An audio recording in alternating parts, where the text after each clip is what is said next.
this is deeper than not having a mother to go to get a hug. Mm. This is deeper than not having a father to teach you how to ride a bike. Mm. This is deeper than having a mother who you just feel. Sometimes they look at you and wonder why they had you. You know, it's deep. People, it's deep. It is so deep you would not begin to understand the 69 years of inner hell. And I'm gonna tell you this. Um, you know, I love the Lord. The Lord loves me. I know it. But it's hard. It's hard.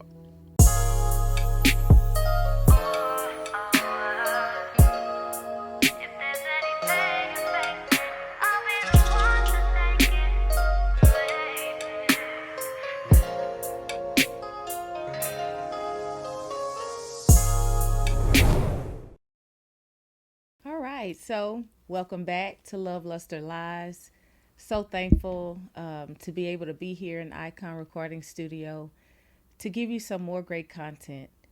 We've had several of our guests share information about their family dynamics and how, back in the day, how these family dynamics really made children vulnerable to predators, vulnerable to trauma, vulnerable to all sorts of maladaptive behaviors that people experience in days and months and years to come in their adult life.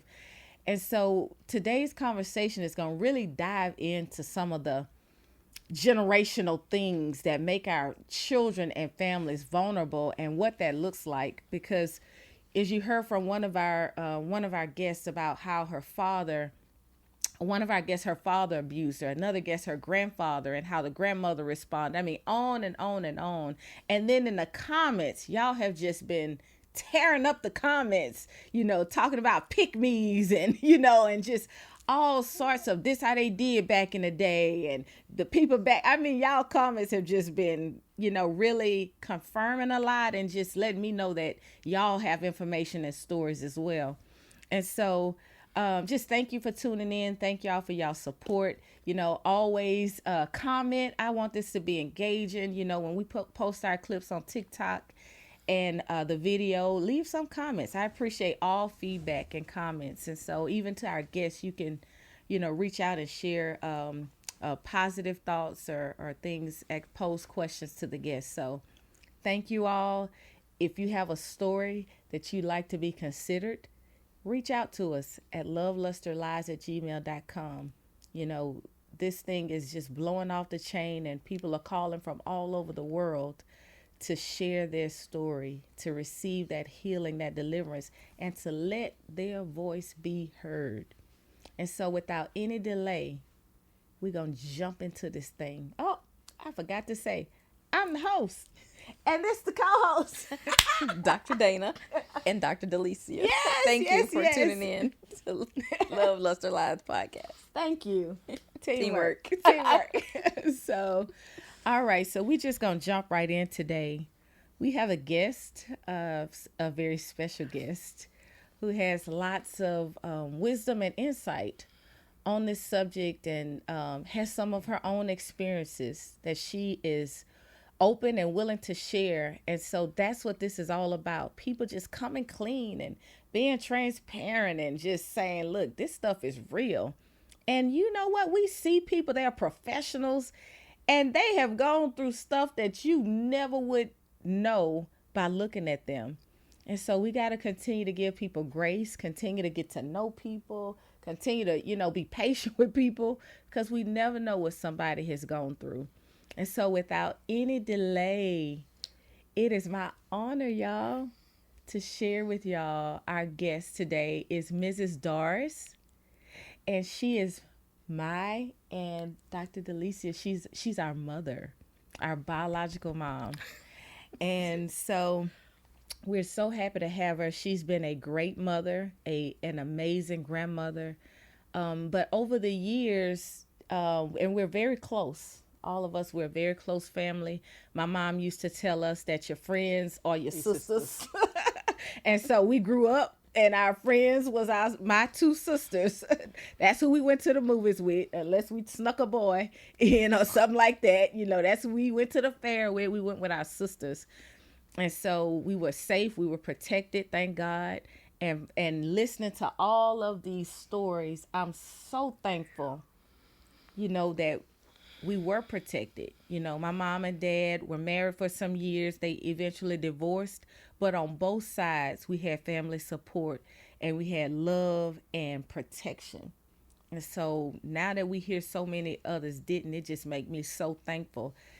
And hearing my mom's story, I'm so thankful that somehow God gave her the wherewithal to parent us, even though in some areas she lacked, or in some areas there were things that she might not have received.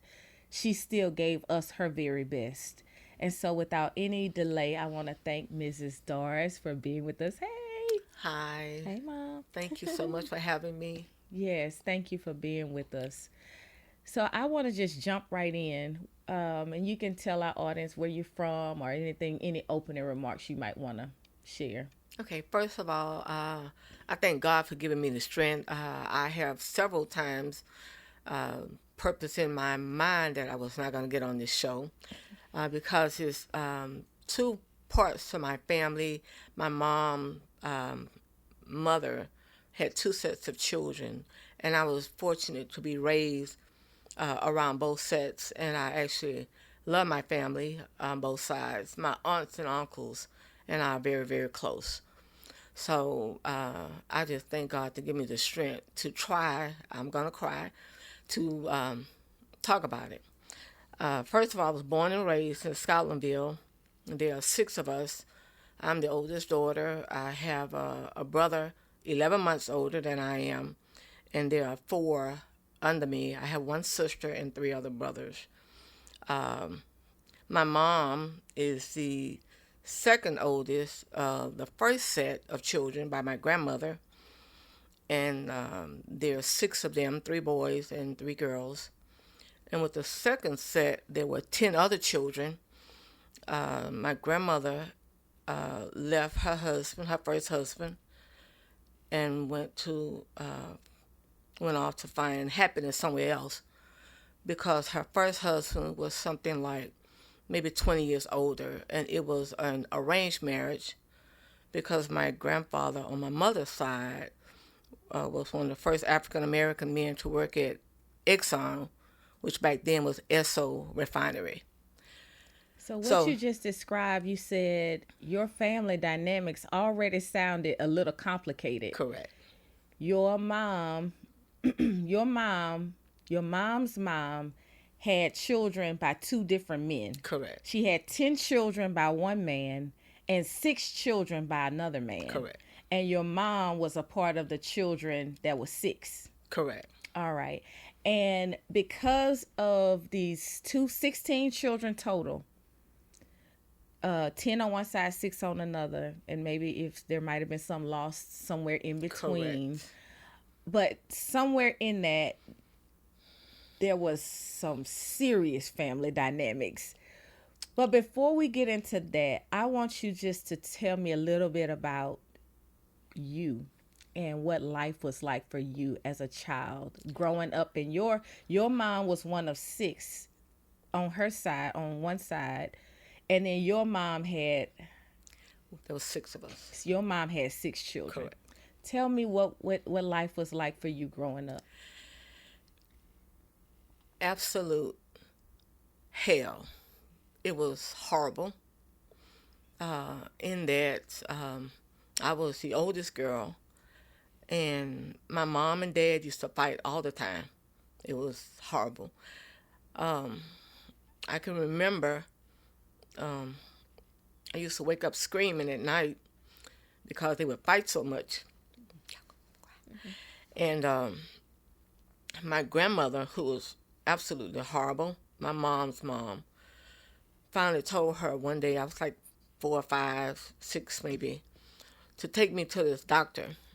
He was off of Government Street, and when I went, because I would wake up screaming, and my grandmother made her take me to the doctor, and he gave me a little vial of green nerve medicine that I had to start taking with a little drop of water, and I would take that every day. And it was, because I was so shaky and,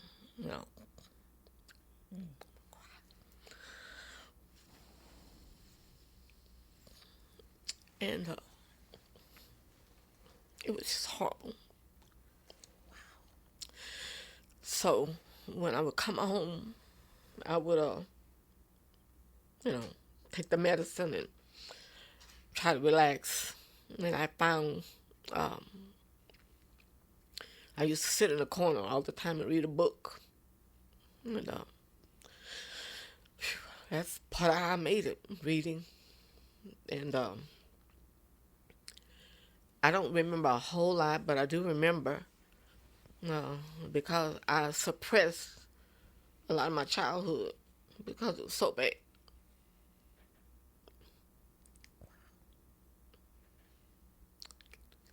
Wow. So, my mom was, if we didn't live with my grandmother, we would move every 6 months. We had no stability. And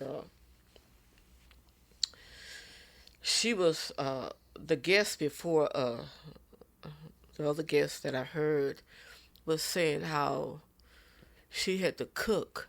And I can remember standing on the stool at the stove cooking because my mom was never around. We had a little club across the street from where I was raised, and she would be at the bar room every day. And I can remember going to the door, knocking, and asking the lady to tell my mom we were hungry. And Wow. when she would come home, she was in no shape to cook. So I learned to cook like the guests before us at an early age. And I was raised around my grandmother a lot because, again, my mom was so unstable. And the only stability we had was with my grandmother. And she was so mean and hateful and just evil. But I did learn a lot, and I tell God a lot that I thank him for that. Mm-hmm. Because I learned to cook. I could bake from scratch. I could clean the house. I wash clothes and mop floors and wash dishes. And, there's really nothing that I cannot do, even at my age. My guest, my co-host, did not say that I'm right at 70. I'm 69 years old, and there's nothing I can't do. So I learned a lot from my grandmother, but she was just so mean. She was sickly a lot, and that's what my mom used as an excuse for her to be so mean to us. And I would tell my mom that, she was sickly, she could have been a lot more pleasant because, we were the ones that helped her. Mm-hmm. She would lay in bed and holler, give me some water and, give me my pills, She would ask us all the time, well, what are you doing now? We would say nothing. Well, get up and find something to do, And I find myself even now, I used to tell my therapist that I don't know how to sit down and relax because my grandmother wouldn't let us sit. We always had to do something. Wow. After we would finish cooking and everybody ate, we washed dishes. We had to literally scrub the bottom of the pots, not the inside, the outside, and they had to be spotless like we bought them the first day. And I used to do that. Sometimes I still may do it, but I learned to sew. I could make curtains, clothes. When my kids were growing up, I would make clothes. My husband and my girls and I would be dressed alike because my grandmother taught us a lot. And then my ex-mother-in-law, whom I love dearly, also taught me how to sew, and I learned from her But the childhood was horrible. Describe, if you will, you said your mom was every day in the bar, and when she come home she was not stable. Was that because mentally unstable or something, substances? She was an alcoholic. She was an alcoholic, and this one guy that she was with, he would bring her home, and she'd be intoxicated, just throw her on the bed, and we lived in a small house. We actually had one bedroom, and we had a little hallway with a living room, a kitchen, one bathroom. And when the guys would bring her home, they would just throw her on the bed. We would sleep on the floor in that same room on a mattress. And I remember so much that my mom would die if she knew that, I knew what I know. But, it was just, I just saw stuff at my age. Yes. A child my age, as the guest before her said, should not have to deal with. Yes. I have never told my kids some of the stuff, but like I say, she's alcoholic, and man to man, there are 6 of us, and I probably shouldn't say some of this, but several questionable dads. You mentioned at one point that as a child, because I just want to make sure this is clear, as a child, y'all lived in a 1-bedroom house. Correct. 1 bedroom.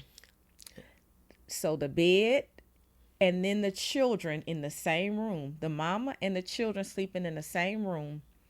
You slept on a mattress on the floor. All 6 children on this one mattress. Well, at that time, it was, child after child after child. So it eventually ended up being 6 of us. Okay. But, yeah, there was a mattress on the floor in the bedroom. And what we remember, as I said before, we bounced every 6 months from house to house. No stability. And when we finally got some stability, this man that my grandfather, my step-grandfather, knew, had this house right down the street from my grandmother. And it was a prime place for my mom, because my mom and my grandmother were very close. Because when my grandmother separated from her first husband with the 6 children, the 3 girls were given to my grandmother, and the 3 boys were put in a blended home, which is a foster home. So my grandmother gave away my oldest aunt to her mother. My mom was mandated by my grandmother to stay with her to raise the second man's children. And one of my other aunt would run away all the time because she didn't like living with the new dad, stepdad, and his children. So my mom stayed there because my grandmother needed her to help raise the other man's children. So y'all finally got some stability at that point. At that house. But prior to, you said y'all moved every 6 months because my dad, that I really think is my dad, he was also an alcoholic, and he came from Mississippi to Louisiana. My mom met him, and they eventually got married. And he, no stable work, no education, so he really didn't know it but carpenter work. And he found jobs wherever he could. So there was really no monies in the household to pay the bills and to buy food. So the lady, the guest before us, was talking about she was poor. Well, we were poor. Forget the O and the R. We were poor. And describe that. It was horrible. It was like, we had commodity food that was given to us, potted meat. We had a garden that my step-grandfather had in the country, and that's how we got vegetables. But, we would eat mayonnaise sandwich, sugar sandwich, syrup sandwich. No meat in it. No meat, no. We, if we got meat, we got potted meat, Vienna sausage, or no meat. And I want to go back to this when you talked about that bedroom, that one bedroom, and you said Mama sometimes would come in drunk with men or a man, but it was different men. And as a child laying on the floor, you would hear sexual. You would hear it, and you would, when they would finish with her, they would leave her on the bed with no clothes on, and I would get up. I really see this like yesterday. I would get up and put clothes on her and cover her up, and then maybe one of us, I'd probably be the one to get in the bed, or somebody would get in the bed. But my oldest brother didn't experience a lot of this because he would live down the street with my grandmother. My step-grandfather would want him with the boys. And like I said, I stayed with my brothers and my sister because I was the oldest. And I guess, again, being raised by my grandmother, I was the more responsible one to cook and clean and stuff. So, yeah, I saw and heard a lot. I could probably tell you every man that she had. But there was one in particular that, and he was married, but he was, when things got really tough, he was an educator, and he would give my mom money to buy food.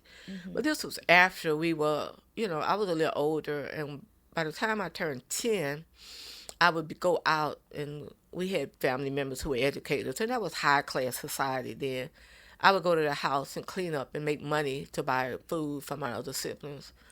And at 10 years old. Yeah, I would clean house, clean toilets, wash, cook, whatever. I remember I was 12, and I went to this white lady house to babysit for her. I don't remember how I got the job, but I went to her house, and I kept her 2 children, and she was had some food out that she was going to cook when she got home from work.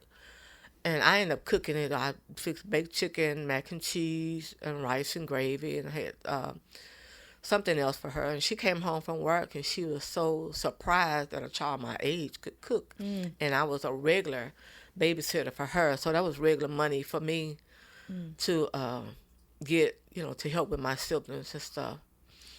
And, but my mom was... the guests before us talked about the mother not knowing how to be a mother. But my mom, because my grandmother was given, she was an only child, but she was given to her grandparents to be raised. So her mom gave her away. And that was a thing in our family. Giving children away. And as I was growing older, some things that I saw, I promised God was not going to happen to me. I was not going to give my children away, and I was going to know, my kids were going to know who their dad was. Because, I have siblings, like I say, who are questionable with who their dad is. And I can only go by what my mom say who my dad is, So, but yeah, I saw a lot, and I suppressed a lot because... it was a horrible childhood. I would not wish it on anybody. For mental health survival, I mean, we've talked to guests several guests that have talked about things that they not even remember happening to them until, like, Sherelle's story. She was in her 20s and she started to, and I think, that's a survival skill. Yes. And you mentioned, when as you started to talk about this, I could see you, and guests might pay attention to, as she tell a story, she goes into the stare. This is like your first time ever talking about this publicly. Yeah, because when I talk about it to my mom, I actually mentioned it to her. I never forget it. At least 15 years ago, I was telling her my grandmother was so mean, which is her mom, and she loud out, she was sickly, and I'm like, that gave her no reason to treat us the way she did, and my mom didn't talk to me for several weeks because I confronted her about it. But yes, this is the first time, and it's very hard. Yes. I've never even shared it to my specialist because I just moved back home because my mom is sickly. And I'm a caregiver for her now, as I was for kind of her back then and my siblings. So now I feel like I'm reliving this, and Wow. it's hard. Wow. Yeah. Caring for her as she's declining in her health reminds you of when you had to put her clothes on when she was Right. drunk, coming Right. home drunk, sloppy drunk, Right.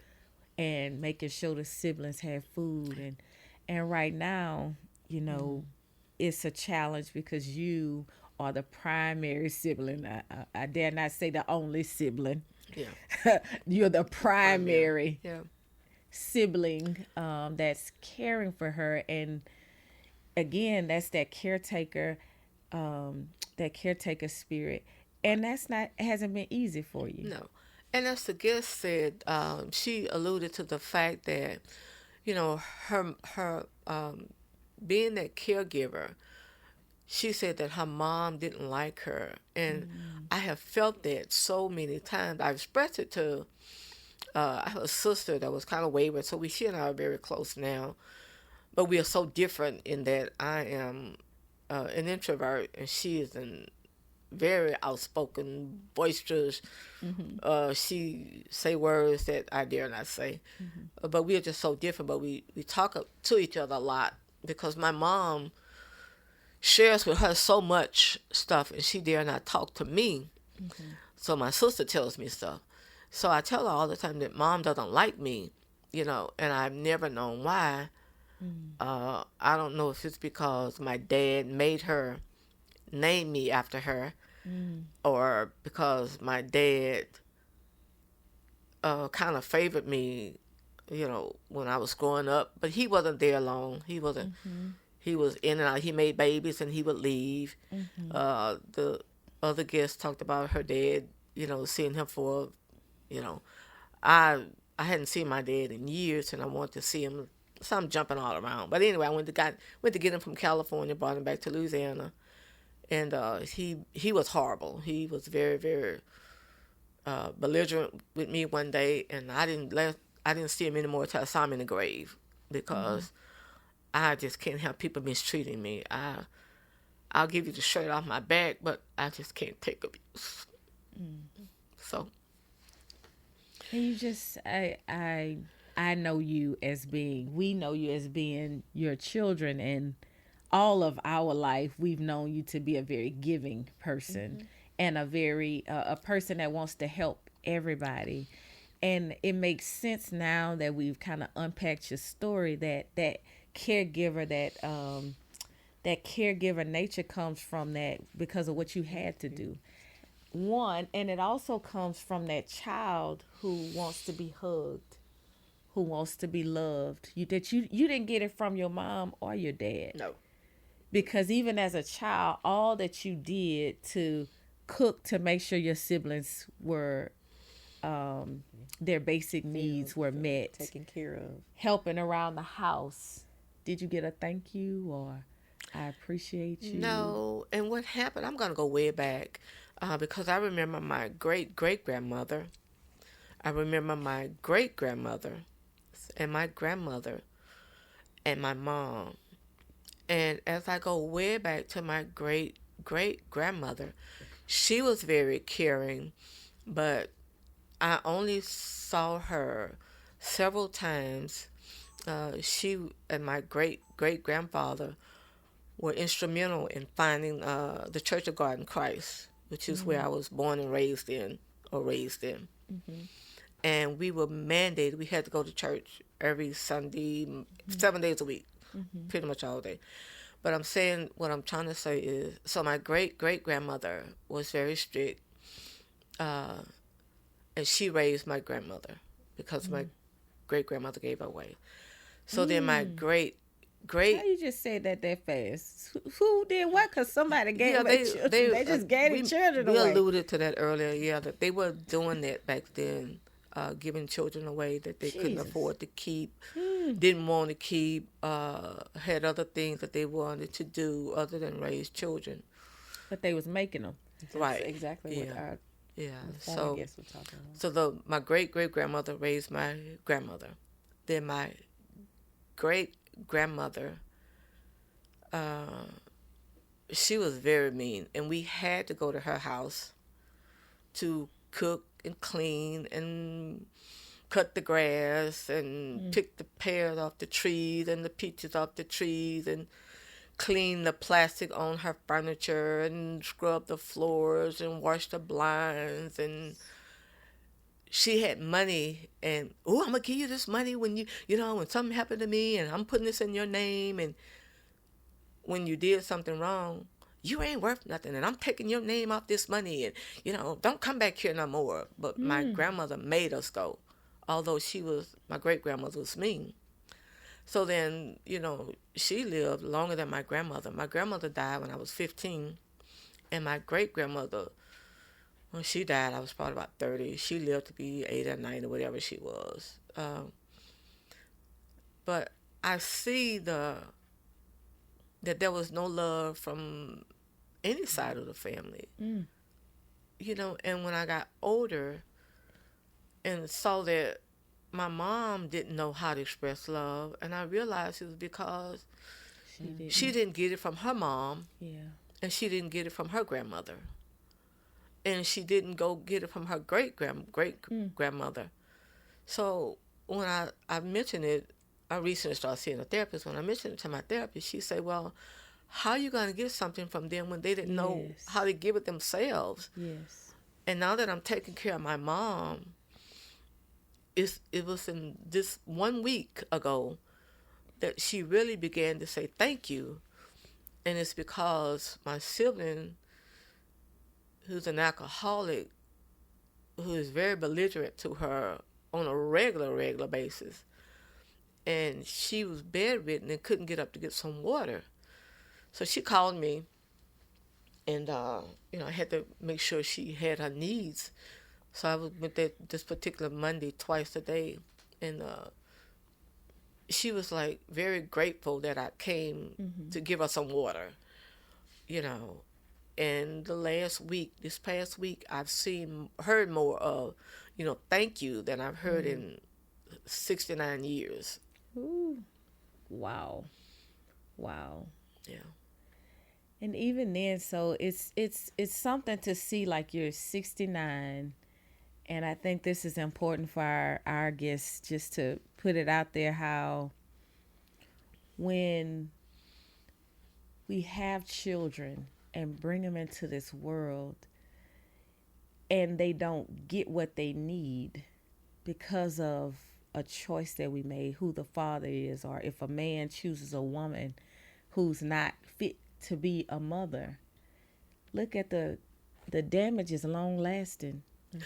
The damage is long lasting, and you can suppress it. Listen to what I'm finna ready to say. You can suppress it forever, but it's gonna always be there. You'll never, ever be able to get rid of it.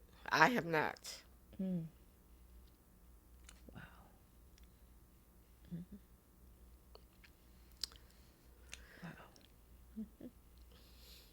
Wow.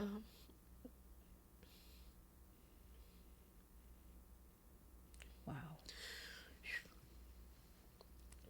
Have your other siblings? This is deeper. Yeah. This is deeper than not having a mother to go to get a hug.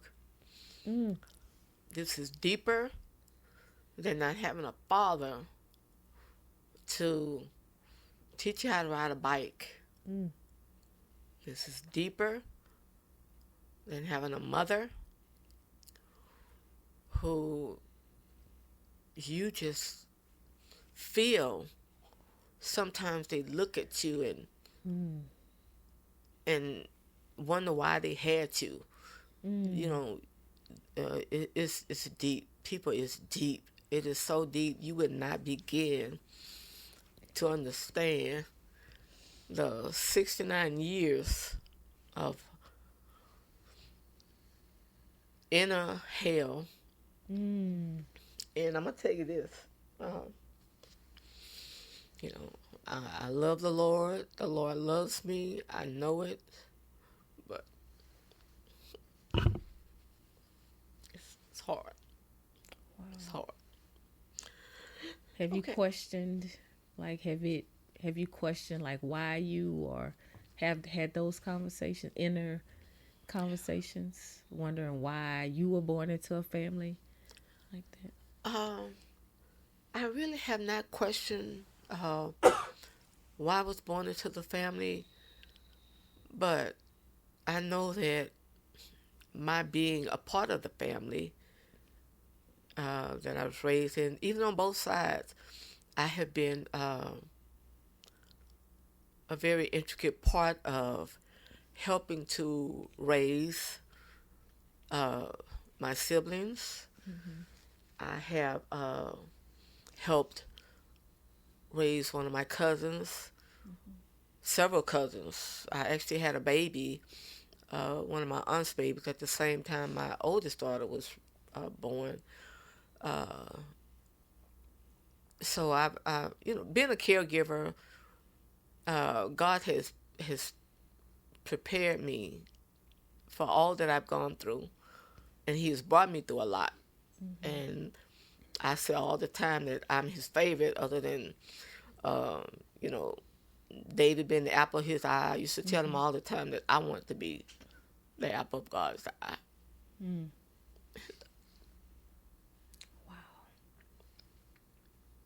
And this is so deep because this, we're talking about a lady, a woman, who is well accomplished, went to college, you know got a bachelor's degree. I think you went back to school in her 40s to get a bachelor's. She spent her early years working and raising children and cooking and cleaning for her husband, and being a good um a good wife at the house.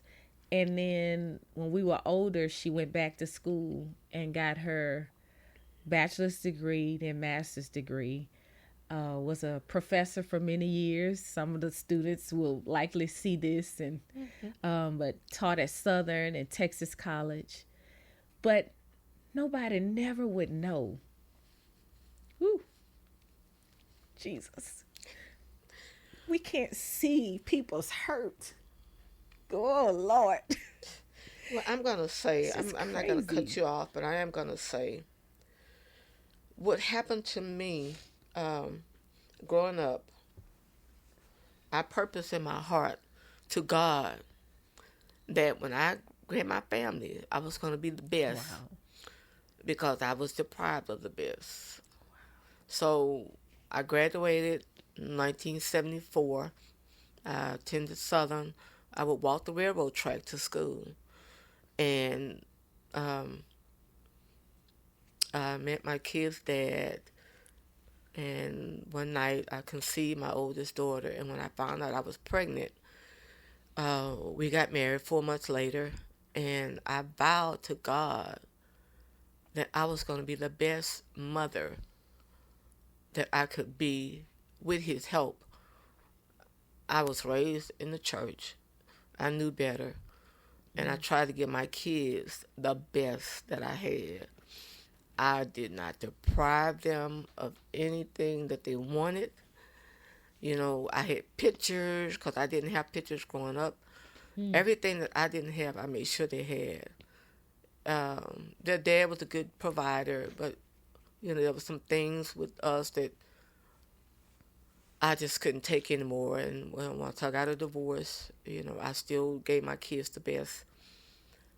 And I put my life on hold, and I wanted to sacrifice. I wanted to sacrifice for my kids because I had no love, and I vowed I was going to do that for my girls. My grandchildren love me to death, and I have a great-grandson who knows his great-grandmother. Mm-hmm. And I vowed that that was going. I was not gonna deprive them. You wasn't gonna repeat the cycle. I was not gonna repeat the cycle. It was a generation, and it. Believe it or not, I think there is still a generational curse in my family. There are some things going on that there's just some of my siblings just can't shake. But if my mom were to tell the truth, she will not tell the truth. Wow. And it's 6 of us, and all 6 of us are hurting. I'm not saying 3 of us. Wow. All 6, 4 boys and 2 girls. And she will not tell the truth. And she's getting older, and her health is declining. And my oldest brother and I just had it out, because he said some things to me that my mom should hear.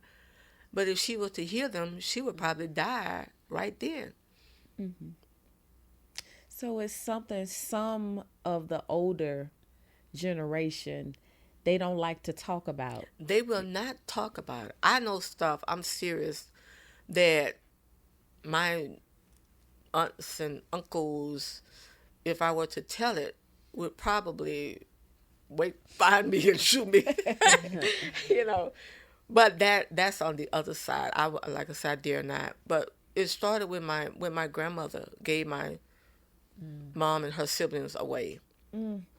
And she was just mandated to marry this man because of money. And my grandmother did not want the man. He was just too old for her.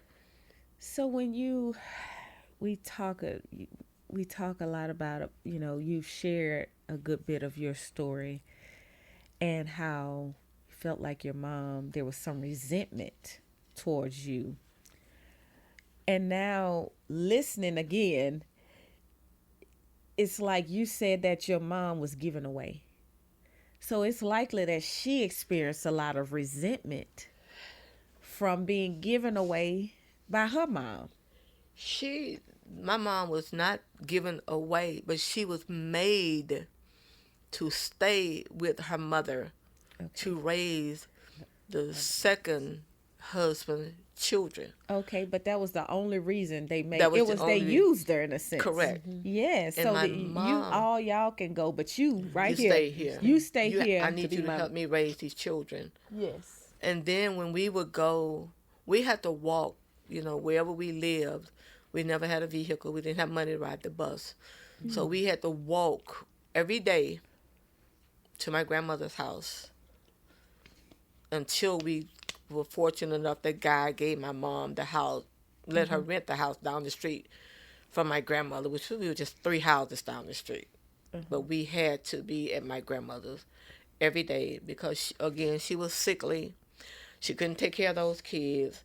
My mom was the only one there, in close proximity of where my grandmother lived. And she had to help, And then as we got older again, mom had worked. So we had to take up that slack, as my uncles got older, my aunts got older. We were child slaves. Child slaves. That's what and it boils down to that. I keep hearing that, but you just slaves. said it. They used y'all. Yeah, we exploited you in a sense. Y'all we didn't have a washer and dryer, so we put clothes in the bathtub, and we would stomp the clothes clean. We would wring them out, and then we put some rinse water, and we'd stomp them some more to rinse them.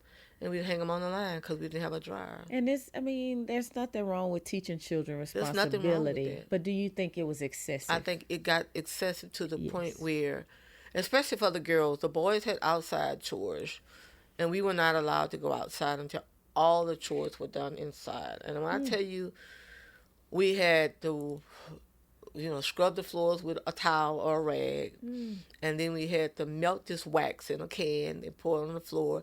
And we had to scrub the floor, and we had to wax that floor until you could see your face in it.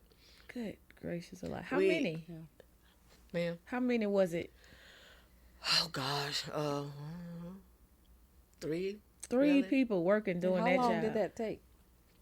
I mean, it Uh, sounds like that's an all-day it job was to me. it I'm was just saying. all day. It was pretty much, but we had other chores. Like I said, we had to cook. Um, So it's we just a made lot of work. yeah, we made biscuits, yeast bread from scratch. We baked cakes from scratch. You know, it was a lot. My only saving grace out of the whole thing is that I learned so much. It was hard. Mm-hmm.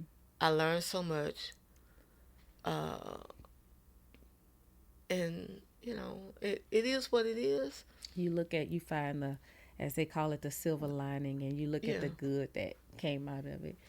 The last thing I would like to address, if we can, just for a minute, is a lot of our guests have shared stories of sexual abuse and sexual perversion that happened, from situations like what you described, where the older people just let you stay here or let you stay there. What would you say to that, and how it's like what goes on in this house stays in this house, all of that? Do you feel like from years past, generations, there's like, I don't know if it's from the slavery days or what, is there like a generational thing of abuse or something passed on to the black family? Or maybe poor families? I'm gonna say something.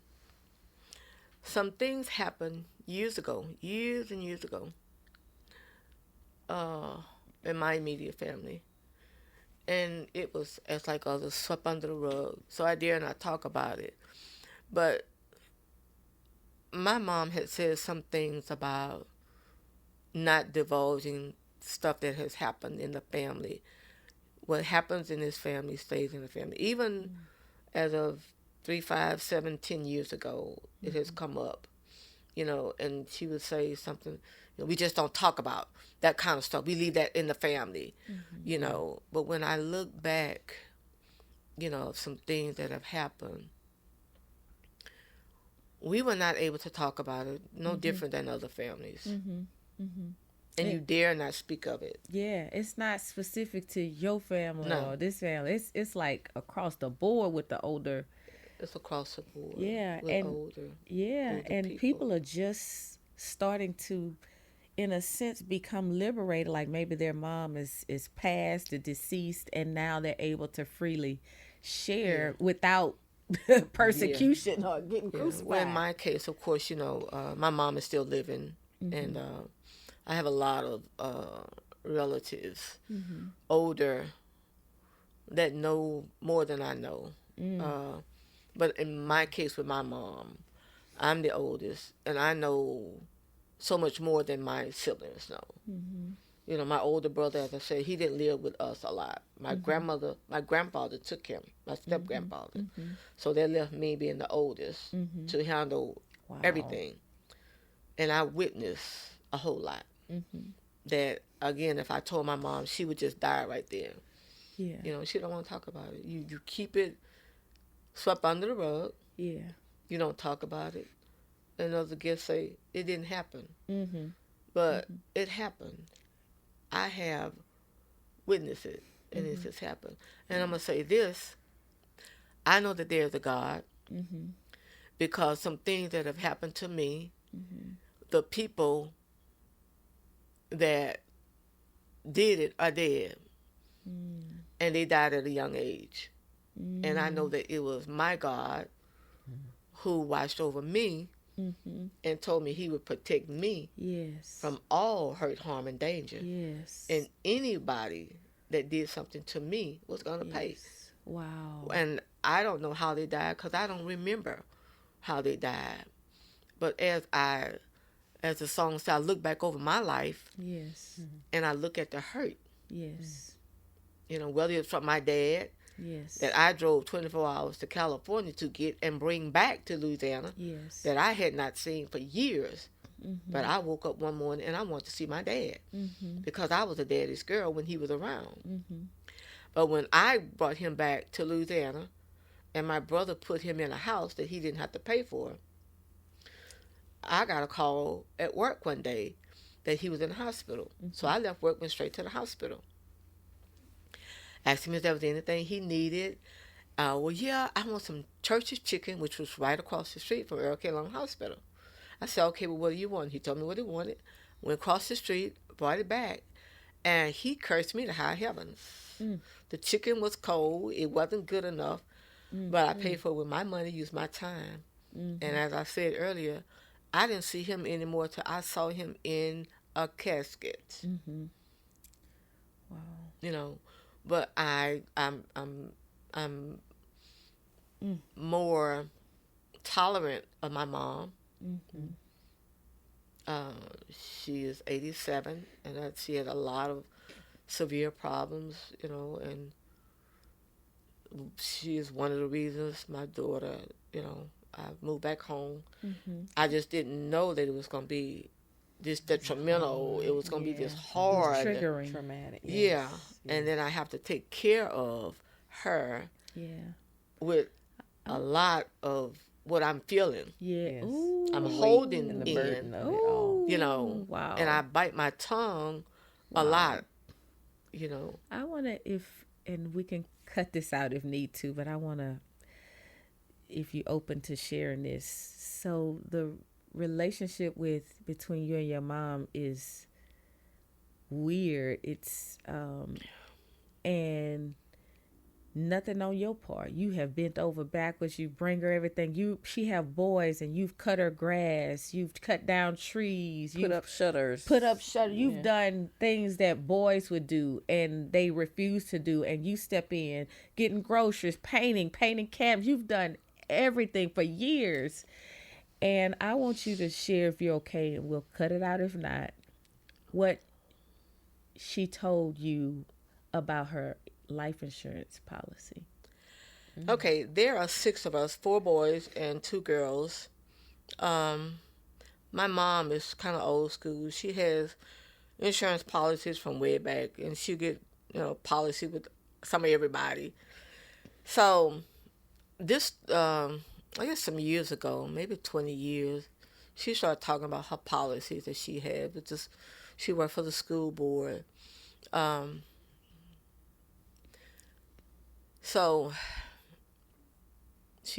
I'm supposedly over everything, being the oldest girl, and you know. And so, she rely on you a lot. Oh, she relies on me a whole lot.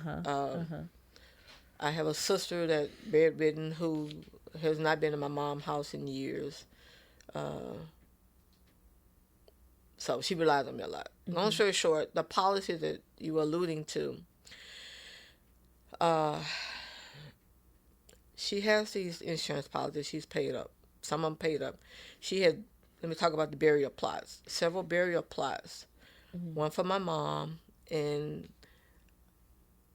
2 for sure for my 2 younger brothers. Paid in full. So if they die, they get to be buried in Southern Memorial Garden. And there's another one that I'm not sure of. So there was actually 4 policies. But 3 for sure, my mom and 2 other siblings. And she has these insurance policies for the boys that she has told me about. And as of late, since she's been sick, she told me, you know, I got these policies, and they're on the dresser, and you can see them, that she writes a check out for the last 2, my youngest 2 siblings, and it's for them alone. But there are other policies for the boys, 4 boys, for them alone, in their name only, that she keeps telling me about. And I question, you know, okay, you keep talking about the boys, so what about your 2 daughters?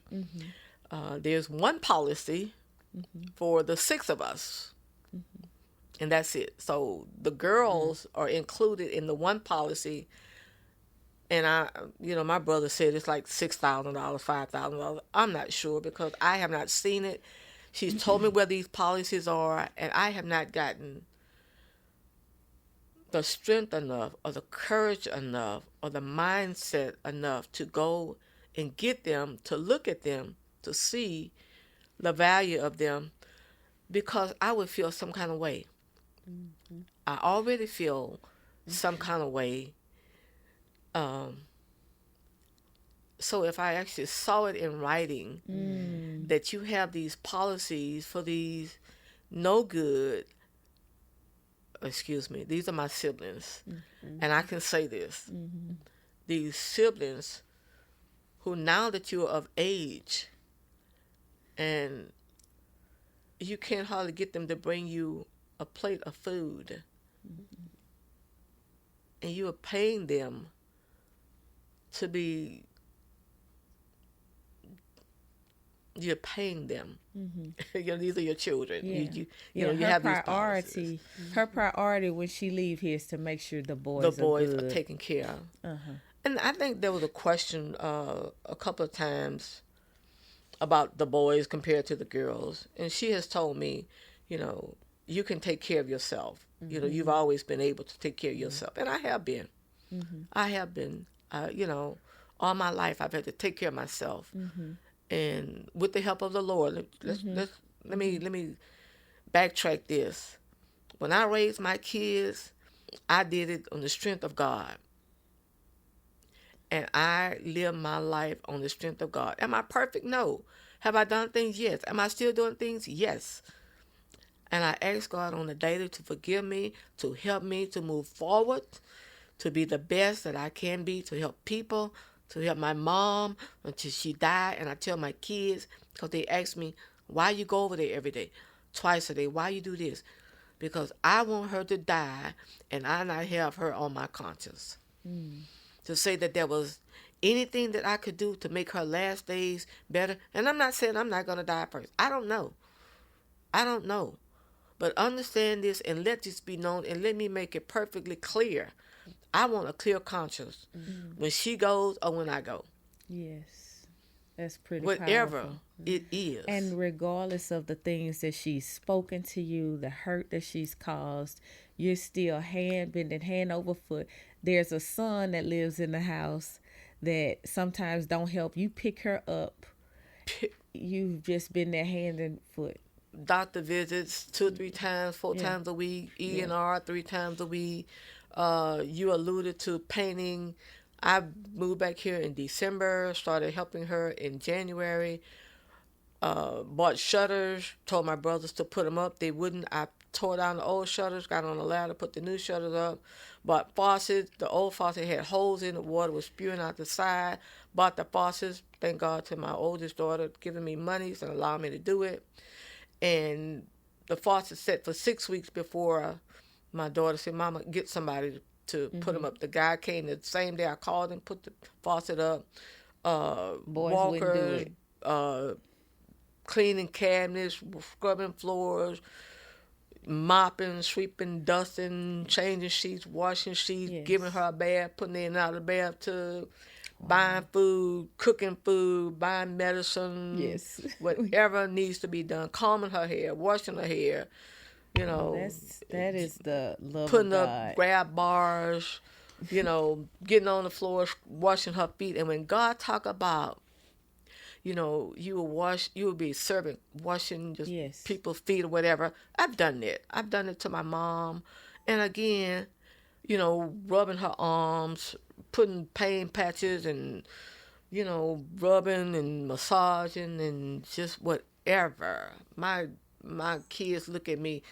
I woke up one day and my oldest daughter, Mama, where you going? You look so tired. Go back to sleep. I got to go to your grandmother's. I walked on out the door and went on to my mom's and do what I need to do. And I come back home and I get back in the bed. But I think there's also a thing of, you know, making sure that you're not doing it out of that same former feeling obligated and trying to prove yourself. And so I think that is important too, because sometimes that can happen that, you know, go ahead. That could be a part of it as well. And I think because, you know, as I said, it's 6 of us. And I shared this with my sister. You know, my daughter bought the house and we're there. And I really have not been able to enjoy my house, you know, because as soon as I moved back, I have been going constantly to my mom's. Yes. I've not been able to, I love plants. I've really not been able to enjoy my plants. You know, there's some things in the house that I really want to do, I've not been able to do. But because I, want to help my mom, again, I want to clear my conscience. I don't want it to be said that, she needed a glass of water and I couldn't give her the water. Yes. Or her needed her feet rubbed, her feet were hurting, and I was there and didn't rub her feet. Yes. So if it's obligation, if it's to keep my conscience clear, whatever it is, God knows the intent of my heart. Right. I believe that. God knows my heart. I believe and He that. knows I love her. I haven't gotten the love from her that I want, Right. but it's okay. Yes. I love my kids. My Yes. kids love me. My granddaughters, my grandson, my great grandbaby, and that's the love that is beyond measure. Can't even compare to what I don't get from my mom. Yes. So That's beautiful. And that same loving heart is looking beyond your own need and still ministering Means to something. her. That's and beautiful. I want to say this. You mentioned me going back to school. I did. I've been out of school like 4 years, whatever it was, and I went back because I told the Lord, let me get my kids up and some stability for my children, get them out of school, and you were the last one out, and you got a baby, and then I put my life on hold again to help you with yours. But I eventually went back to school, got my undergrad at Southern. Took me 2 years because I had some credits, and I wanted to teach, and I told my instructor, if you let me come back and teach, I would use this as a platform to tell others how good God is. And I actually got fired from Southern for that. Oh. Telling my students, Wow. and my instructor say he caught me. Students was on the floor speaking in tongues, talking about the Lord, but we were actually praying that day, and I got fired.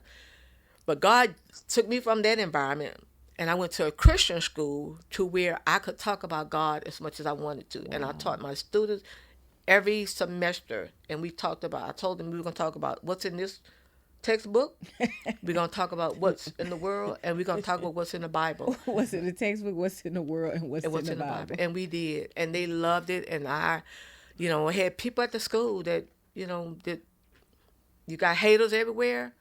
They hated what I was doing because the department I went to in Texas, I grew from 2 students to over 250 to 300 students. Wow. When they laid me off because there was so much jealousy in everything that I did. But God was in the midst of it.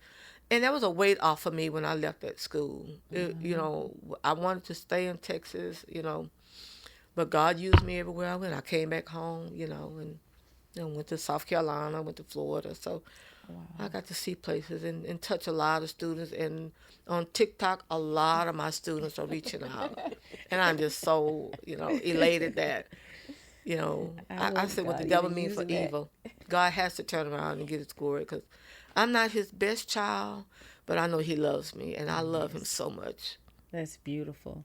And I want to just say, to our audience, that the sacrifice that she talked about, putting her life on hold so that we can go to school, we can do the things that we needed to do. I mean, this is a mama who sacrificed, and the result, you have a medical doctor here, who she even moved to the American University at the Caribbean with her. She moved over to the islands with her to help, for some time, to help provide support for her and her husband, during that time. Twin boys. We have another sister. So we talking about an MD. My middle sister's just 3 girls. My middle sister has a master's degree, MBA, and she provides so much support for her. She has MS, but prior to that, she just provided so much support. And then me, I have my doctorate and 4 kids. I had a bachelor's degree, then went got a master's degree. I had 3 children when I went to get my master's degree.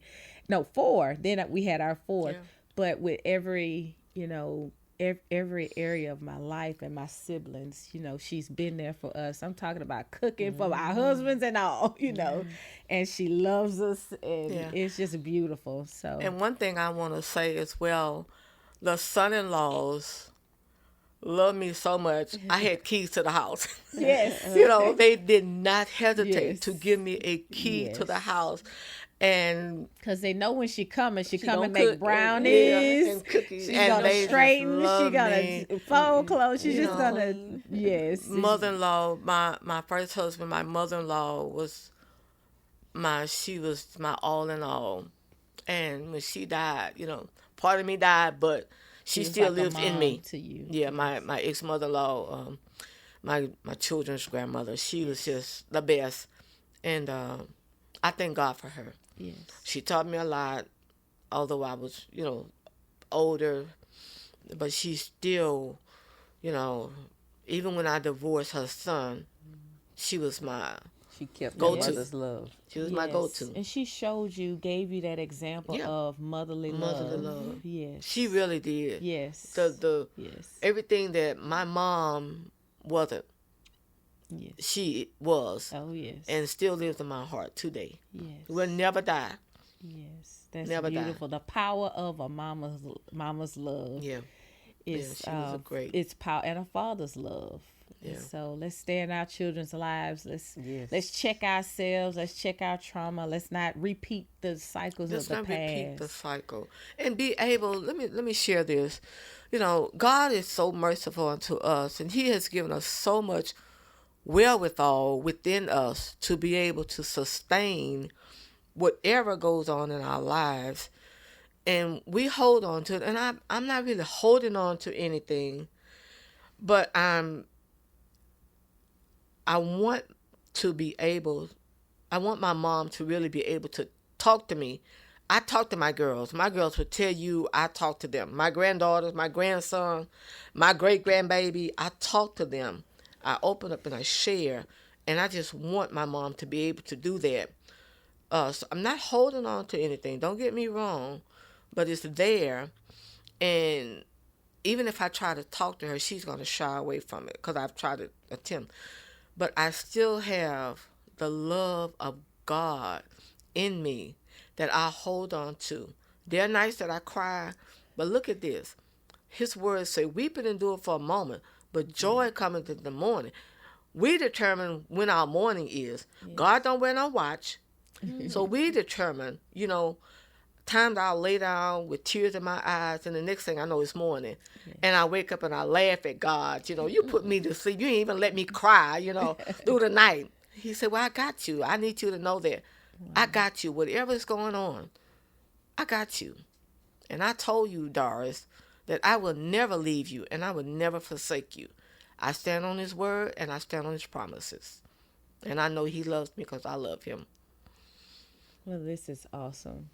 I want to thank you. I want to take just a minute and thank you for just sharing, because, again, what the older generation has gone through, the stories have yet to be told. And, I mean, it helps us, you know, get some understanding and some insight. So I know this was like one of your first times sharing, and you were so nervous, but you did a great job. And thank you. I know it's going to help somebody. It's good. And before we go, I want us to just say a prayer. We're going to pray for you. Yes, always. And anybody else who's watching, and maybe you've been raised by a mother or father who didn't know how to show love. We want to pray for you. Father, we just thank you for this episode, Lord God. We thank you, Lord, that an atmosphere has been set for healing. And Father, I thank you for my mother, Lord. And I thank you for your healing hand upon her life. I thank you that you're just giving her, Lord God, release after release after release. I thank you that the heavy burdens that she's been carrying, Lord, for 69 years are being lifted. I thank you, God, that her latter years will be far greater than the former. Father, I lift up every person watching who have been hurt by a mother who did not know how to mother, or a father who was absent. God, we pray for their healing and their strength and their ability to continue to love and to move on. God, we thank you for healing. We give you the praise for it in Jesus' name. Amen. Amen. Amen. Well, thank you all for tuning in to this episode. Again, share, comment, let Miss Addison know how you enjoyed her, or if there was something that she said that resonated with you. And we look forward to the next one. I want to thank again Hosea Media Agency and Icon for this time. Thank you. Bye-bye.